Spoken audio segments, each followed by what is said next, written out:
Hello, everybody. Welcome to Indie Agency News. Thank you for your support of our mission.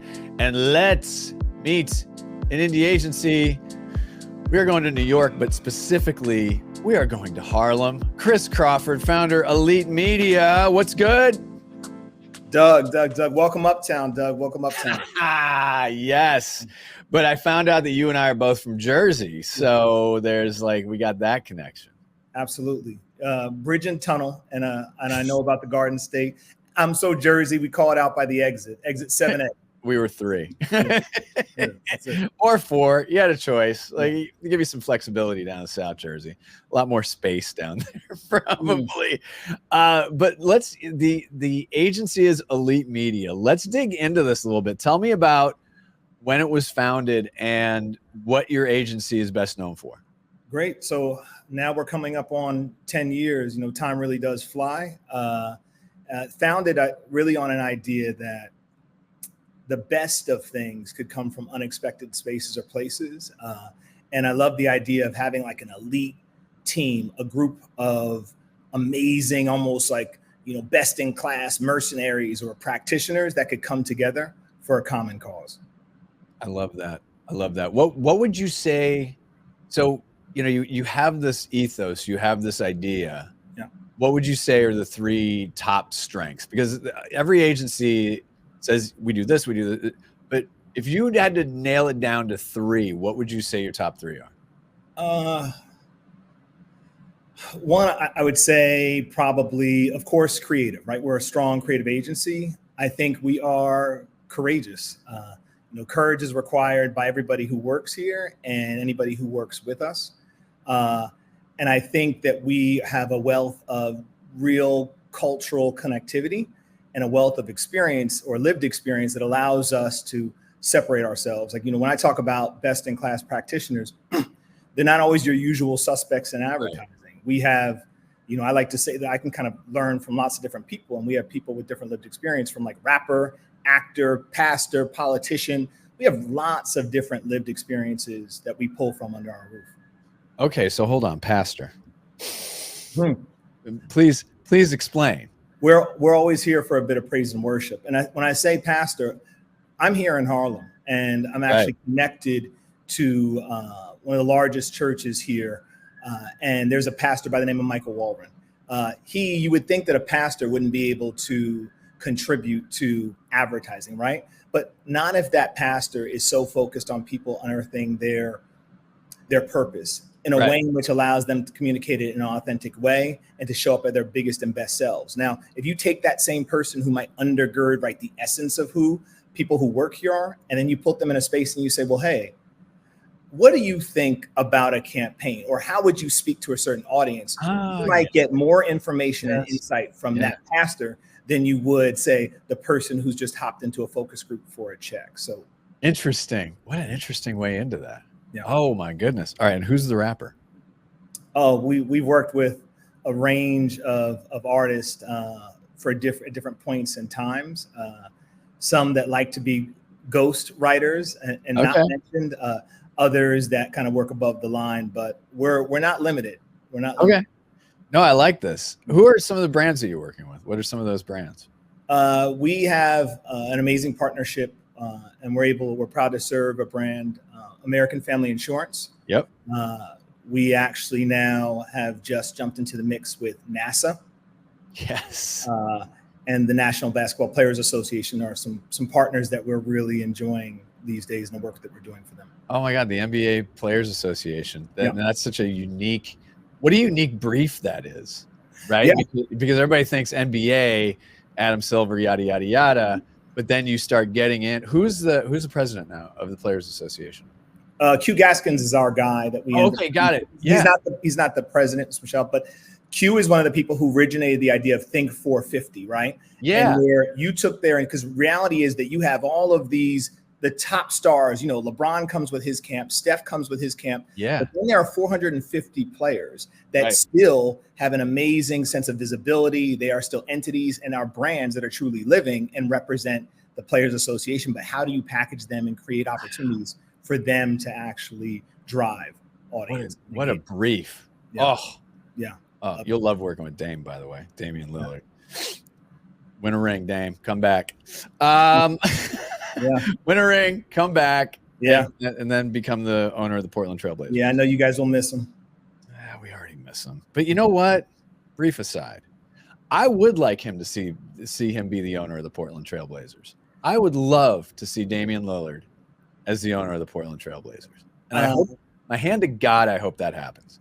I love the idea of ownership, period. And when players transition from being on the court to then owning the arena and the court, I think it's a beautiful thing. And I think this is a day and age where these players are more than living brands. They are understanding their platforms. And so, even as an agency, I kind of think entrepreneurship and ownership are things that we're really excited about. And I think part of the reason why we're even indie at this point still. Well, I was just going to ask, why do you love being independent?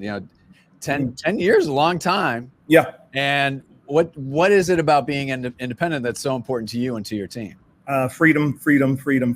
I think freedom to call your own shots, to invest in the things that you think make the most sense, the freedom to make decisions that really empower people's lives, freedom to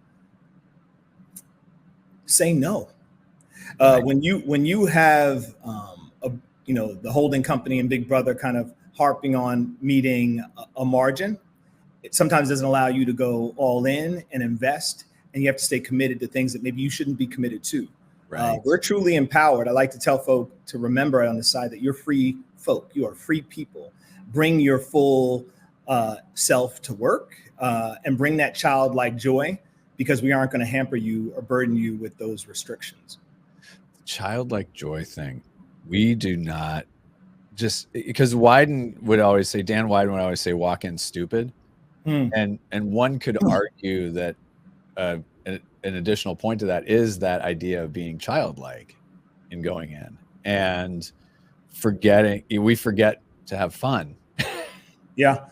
I prefer the idea of walking in like a wide-eyed child, right? One, you believe anything is possible. You have a joy and an exuberance for what's there, but you're insanely curious as to what can come. Yeah, agreed. What is the main reason a brand should work with Elite Media? I think you're probably coming to us if you are interested in not doing the status quo, not being the status quo. If you weren't looking for a label to hide behind or under, but truly wanted to actually engage culture and disrupt in a strong way, I think that's a reason to kind of call upon us. What have you learned from the brands that you've worked with? I think so much. I think if I was thinking about this journey, I think sometimes it's always remembering that while it's great to make creative, it's better to drive business. And sometimes as creatives, you can get so caught up in an idea that you forget that you're there to be a great partner and steward of a client's business. And that should be first and foremost.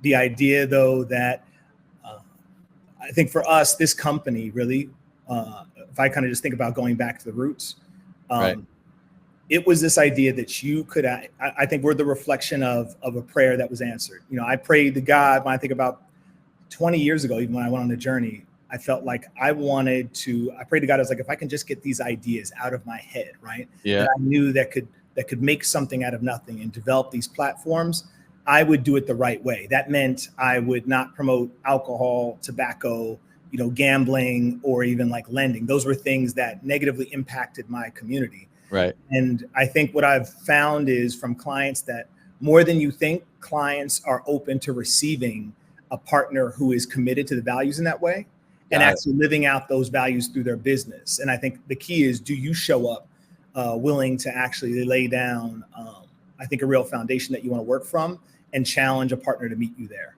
I like that a lot.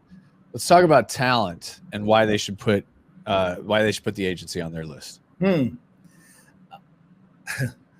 I think if you really want to be in a space that is prepared to honor all of you, if you want to bring that child to work and not have to hide and tuck that child, I think if you want to be in a space that's willing to challenge you though each day, right? And when I say challenge, I mean, you come in here thinking that you are good at one thing.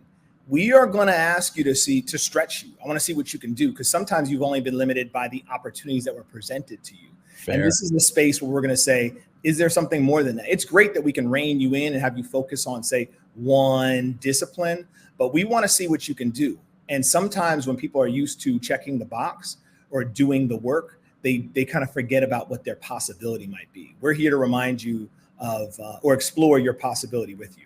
Right. Makes total sense. Let's do this thought experiment thing that I like to do. Whether it's a current client or a client you would love to work with, which CMO or marketer do you want to say hello to? Can I, when I think about, a brand or a marketer, I almost want to tweak it a little bit. And can I be greedy here? Can I be greedy on your platform for a second, Doug? Yeah, go. So I think one is, I think about Byron Allen. And I think about Byron Allen as a media mogul who literally created a property and then figured out a way and used advertising to engineer the success of that property, and then said, how can I grow that and bring scale to that? And on top of all that, then became an activist and advocate of people showing up who they weren't used to showing up at the table. And I think that's the kind of person that we love the idea of doing business with and for, or simply admire their work. And I'd put those dollars up to have that cup of coffee. And if I'm being greedy, because we're good for being greedy certain times, Doug, and I think it's Tyler Perry.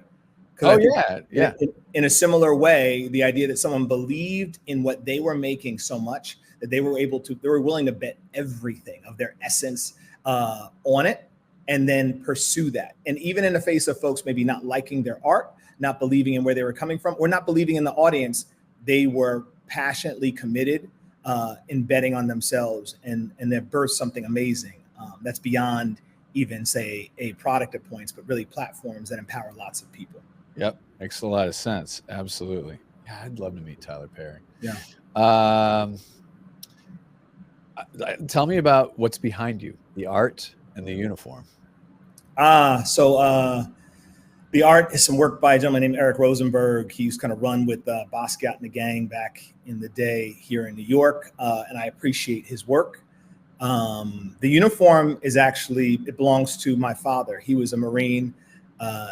Both my parents grew up in Georgia. They met at an HBCU called Payne College.